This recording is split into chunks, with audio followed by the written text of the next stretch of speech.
தமிழ்நாட்டிலேயே இப்பொழுது அதிகமான ஜனங்கள் கூடியிருக்கும்படியான பெரிய சபை எது என்று கேட்டோம் அப்படின்னா NLAG சர்ச்சுங்க. ஆமாம், பாஸ்டர் டி மோகன் அவர்களுடைய சபை. இந்த சபை எப்படி கட்டப்பட்டது என்பதை அவர் சொல்கிறார்.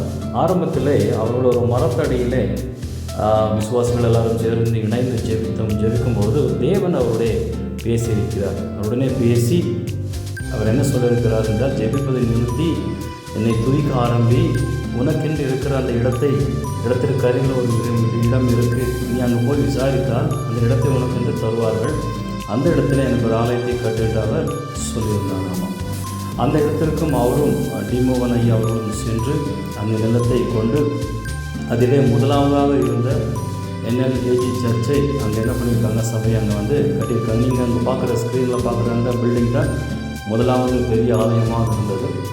பின்பதாக அவர் என்ன யோசித்தார் என்றால், இந்த ஆலயம் இட நெருக்கடியாக கீழும் மேல்தளமாக இருப்பதை பார்த்து அவர் திரும்பவும் என்ன பண்ணார் அப்படின்னா, இரவு முழுவதுமாக அவர் மேல் மாடிக்கு சென்று அவர் ஜெபிக்க ஆரம்பித்தாராம்.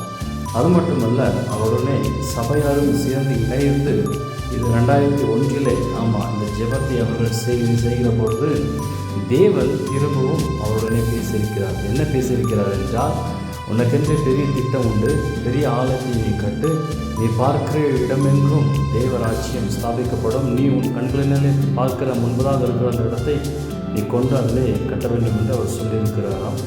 அதனால திரும்ப அவர் தொடர்ந்து ஜெபித்தும் அவருடனே சபையால் எல்லாரும் இணைந்து ஒருமித்து ஜெபிக்கிற நேரத்தில் தேவன் நல்ல ஆலோசனைகளை கொடுத்து பெரிய ஆலயத்தை கட்டும்படியாக ஆயிரம் ஜனங்கள் லட்ச ஜனங்கள் இருக்கும்படியான ஒரு பெரிய இடத்தை அவர்கள் பார்த்து அதற்கென்று திட்டமிட்டு, நீங்கள் அந்த ஸ்க்ரீனில் பார்க்கலாம், அந்த இடத்துல தேவன் கட்ட வேண்டும் என்று சொன்னார் என்று சொல்லி உறுதியான ஜெபத்துடனும் ஒரு விடாமுயற்சியுடனும் சபையாரும் எல்லாரும் இணைந்து ஜெபத்துடனே இந்த காரியத்தில் ஈடுபட்டதினாலே இப்பொழுது நீங்கள் காண்கிற இந்த பெரிய ஆலயத்தை தேவன் கட்டும்படி கிருபை செய்தாராம்.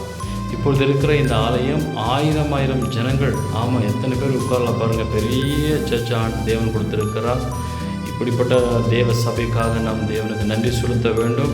ஐயா டி மோகன் ஐயா அவர்களை தேவன் அழைத்து அந்த நோக்கம் நிறைவேற வேண்டும் என்று உங்கள் சபைகளிலே நீங்கள் ஜெபிக்கலாம். தொடர்ந்து இந்த ஆலயத்தை தேவன் பயன்படுத்த வேண்டும் என்றும் அநேக ஜனங்கள், நம் நாட்டில் உள்ள எல்லா ஜனங்களும் தேவனை அறிந்து கொள்ளும்படியாக இந்த ஆலயத்தை வர வேண்டும் என்றும் நாங்கள் எல்லாரும் இணைந்து ஜெபிக்கலாம். இந்த ஆலயம் தேவனுடைய ஒரு முழுமையான திட்டத்தில் இருக்கிறது என்பதை நாம் எல்லாரும் உணர்ந்து கொள்ள முடியும்.